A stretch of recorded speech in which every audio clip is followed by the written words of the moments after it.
Hello friends, आज मैं आपके साथ इकोनॉमिक्स का एक और टॉपिक लेके आया हूँ और टॉपिक का नाम है सप्लाई कर्व। शुरू करने से पहले बता दूं कि ये माइक्रो इकोनॉमिक्स का टॉपिक है और इसके ऊपर सप्लाई के ऊपर मैंने ऑलरेडी फुल चैप्टर अपलोड किया हुआ है।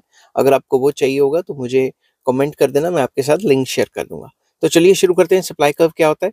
A curve which shows various quantities of a given commodity which a producer और प्रोड्यूसर्स इज और are willing to produce and sell at different prices during a given time period। तो supply curve एक ऐसी curve है जो हमें show करती है एक प्रोड्यूसर, जो कि एक प्रोड्यूसर है तो बेसिकली ये इंडिविजुअल सप्लाई कर्व होगी। और अगर हम प्रोड्यूसर्स की बात कर रहे हैं तो वो मार्केट सप्लाई कर्व होगी, जो कि जो प्रोड्यूसर या प्रोड्यूसर्स विलिंग है प्रोड्यूस करने के लिए, ठीक है, प्रोड्यूस करने के लिए विलिंग है एंड ऑफर फॉर सेल भी कर रहे हैं कि इस पर्टिकुलर प्राइस पे हम गिवन टाइम पीरियड में अपना माल बेच देंगे, उसको सप्लाई कर्व कहा जाता है। तो सिंपल वर्ड्स में मैं आपको एक एग्जांपल देता हूँ। मान लो प्राइस है 1 एंड क्वांटिटी सप्लाइड है 1।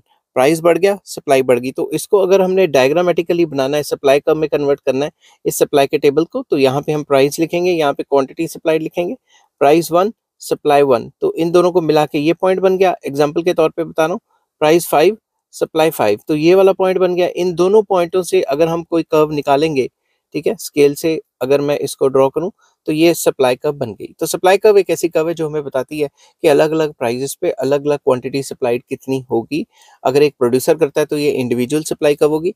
अगर एक पर्टिकुलर गुड की पूरी मार्केट सप्लाई की बात हो रही है, तो एक गुड की पूरी मार्केट में सारे के सारे प्रोड्यूसर्स कितना सप्लाई करना चाहते हैं पर्टिकुलर प्राइस पे, उसको मार्केट सप्लाई कहा जाता है। ठीक है, आई होप ये वीडियो आपको पसंद आई होगी। अगर पसंद आती है तो please like share and subscribe. Take care, bye bye.